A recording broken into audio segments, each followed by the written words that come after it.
Dear friends, you are well aware of this fact that severe storms can be dangerous and frightening and cause heavy destruction. But what is important to see is the realization of the fact that no storm can last forever. The storm has to go away. And what do I mean by using the word storm here is COVID pandemic.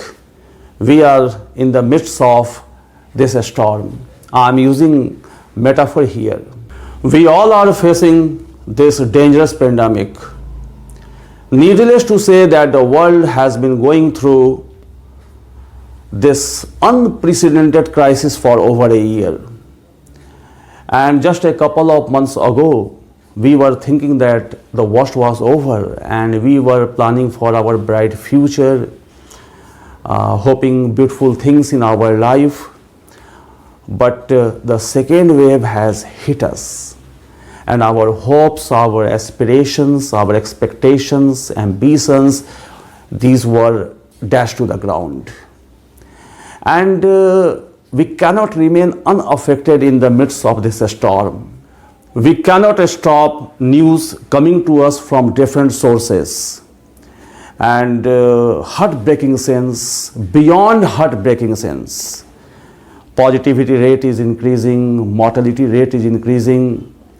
So how can we remain unaffected by all these things?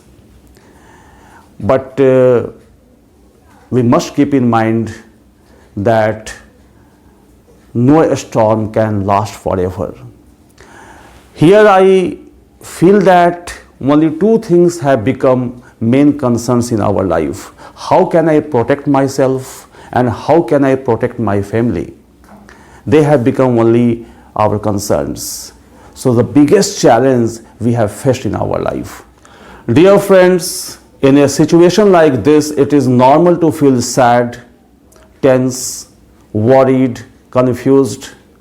But when you feel mentally strong, you will be able to rise whatever challenges you face.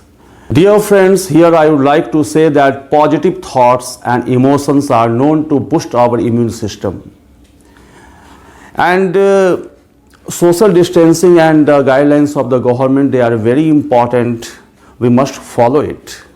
But one thing you seem to have forgotten that is always important, and that is the strength of mind. I mean to say psychological empowerment is very important in this critical situation we are facing nowadays. And dear friends, there is a very beautiful line in Atharvaved. Shatam Jeeva Shardo Vardhamana, live a life of 100 years, prosperous life. And if you feel mentally strong, you will be able to rise whatever challenges you face. And I have written a poem, and it will definitely help you to motivate you. Some lines of the poem I would like to quote. And the title of the poem is Tujhko Fir Uthna Hoga. And the lines are, पतझड़ के आगे है बसंत, निश्चित है तेरे दुख का अंत, कांटों में राह बनाना तुझे बखूबी आता है, संघर्षों से टकरा कर उठना तुझे खूबी आता है, तुझको फिर उठना होगा, एक नया सवेरा गढ़ना होगा. So may God give strength to the patients and their families. May God empower to those persons who have lost their loved ones, though their pain can't be expressed in words. And may the whole humanity come out of this outbreak. Sarve bhavantu sukhina, sarve santu niramaya. Stay strong, and this storm shall too pass.